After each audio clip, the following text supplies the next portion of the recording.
1 Corinthiens 13. Exercer des dons avec charité. Quand je parlerai les langues des hommes et des anges, si je n'ai pas la charité, je suis un airain qui résonne, ou une cymbale qui retentit. Et quand j'aurai le don de prophétie, la science de tous les mystères et toute la connaissance, quand j'aurai même toute la foi jusqu'à transporter des montagnes, si je n'ai pas la charité, je ne suis rien. Et quand je distribuerai tous mes biens pour la nourriture des pauvres, quand je livrerai même mon corps pour être brûlé, si je n'ai pas la charité, cela ne me sert de rien. La charité est patiente, elle est pleine de bonté, la charité n'est point envieuse, la charité ne se vante point, elle ne s'enfle point d'orgueil. Elle ne fait rien de malhonnête, elle ne cherche point son intérêt, elle ne s'irrite point, elle ne soupçonne point le mal.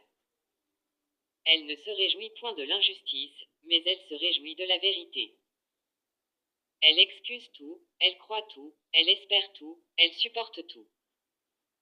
La charité ne périt jamais, les prophéties prendront fin, les langues cesseront, la connaissance disparaîtra.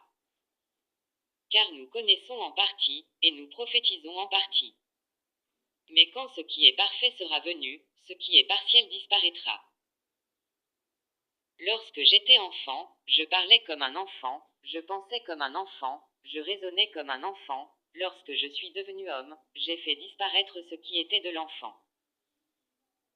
Aujourd'hui nous voyons au moyen d'un miroir, d'une manière obscure, mais alors nous verrons face à face, aujourd'hui je connais en partie, mais alors je connaîtrai comme j'ai été connu. Maintenant donc ces trois choses demeurent, la foi, l'espérance, la charité, mais la plus grande de ces choses, c'est la charité.